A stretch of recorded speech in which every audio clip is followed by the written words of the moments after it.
प्यार का इजहार। मल्टीनेशनल कंपनी की छोटी ब्रांच थी ये। छुट्टी का दिन था, बुलाने पर सब आए तो, लेकिन काम ज़्यादा होने की वजह से अपने अपने हिस्से का काम करके भाग खड़े हुए। रागिनी और राहुल इस ब्रांच के बॉस थे। उनके बॉस इससे बड़ी वाली ब्रांच में बैठते थे।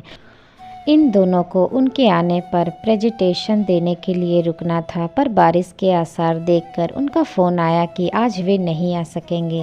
रागिनी ने चैन की सांस ली और बाहर देखा। ऐसी झमाझम बारिश हो रही थी कि जैसे आज ही सारे मेघों को धरती पर समा जाना है। तभी एफएम पर वो हो रहे प्रसारण पर ध्यान गया। बारिश के कारण सभी सड़कों में पानी भर गया। जो गाड़ियों सड़कों पर है वो ब्लॉक खड़ी है। कब तक हमारे शहर?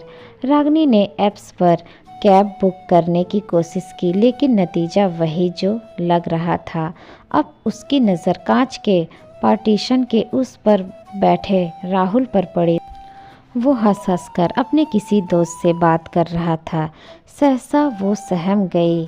तो क्या बारिश रुकने तक और सड़कों से पानी उतरने तक उसे राहुल के पास साथ ऑफिस में अकेले कितनी बार इशारों में और फिर उसके उपेक्षित करने पर साफ शब्दों में अपने प्यार का इजहार कर चुका था वो। मगर रागिनी ने स्पष्ट शब्दों में बता दिया था कि प्यार का मतलब उसके जीवन में शब्दकोश में क्या है। क्यों वो अब प्यार पर यकीन नहीं कर सकती है ना? हालांकि राहुल ने ये सब कहने के बाद फूट फूट कर रोई थी वो। सच तो ये था कि राहुल की नज़दीकियाँ उसे अच्छी लगने लगी थी। दिल के किसी कोने में उसके सानिध्य की प्यास जागने लगी थी। लेकिन जब राहुल उसे छुएगा तो क्या अपनी ऊहापोह की इसी झल्लाहट में एक दो बार तो कुछ लोगों के सामने भी झिड़का दिया उसे, तो क्या राहुल भी उस लड़के की तरह पल भर में रागिनी अपने अतीत उस भयानक पन्ने पर पहुंच गई जो उसके मानस पर अटक गया।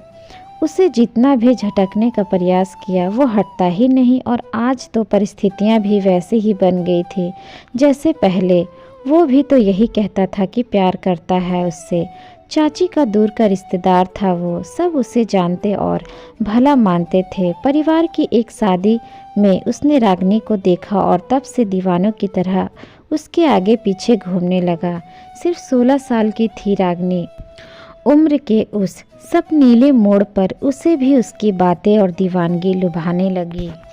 उसकी शादी का प्रस्ताव रखने पर रागिनी ने ये बात मम्मी को बताई। तब मम्मी ने प्यार से समझाया कि जैसे ही तुम दोनों पढ़ाई खत्म करके आत्मनिर्भर हो जाओगे, हम खुद शादी की बात करने उसके घर जाएंगे। रागिनी सहमत हुई और उसको बता दिया। उस दिन ऐसे ही मूसलाधार बारिश थी। मम्मी पापा घर पर नहीं थे। वो मिलने आया तो रागिनी को भी लगा कि प्यारी बातें करने का कितना अच्छा मौका है। उसने बताया कि मम्मी पापा का बार बार फ़ोन आ रहा है कि बस घर पहुंचने ही वाले हैं। फिर शर्माते हुए कहा कि उन लोगों को पता है कि मैं बिजली कड़कने से डरती हूँ, इसलिए परेशान हो रहे हो, पर अब तुम मेरे साथ हो तो कैसा डर। लेकिन उसे बातें नहीं, कुछ और ही करना था। वो करीब आया तो रागिनी शर्माई, पर उसके जिद्दी और सख्त स्पर्श के साथ ही सिर्फ चौंकी ही नहीं दुखी भी हो गई। ये ठीक नहीं है, लेकिन उसे तो कुछ कहना सुनना ही नहीं बल्कि अपनी हवस पूरी करनी थी।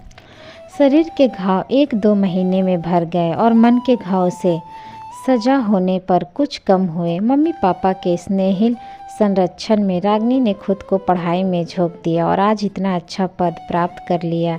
लेकिन उनके लाख समझाने के बावजूद वो कभी खुद को शादी के लिए राजी नहीं कर पाई।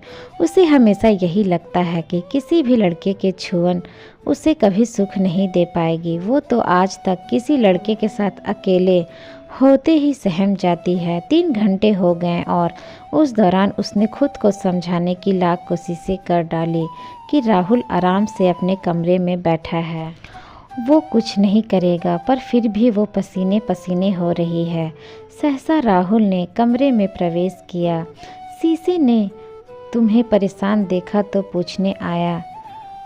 तभी रागिनी को चक्कर सा महसूस हुआ और वो कुर्सी पर लुढ़क गई।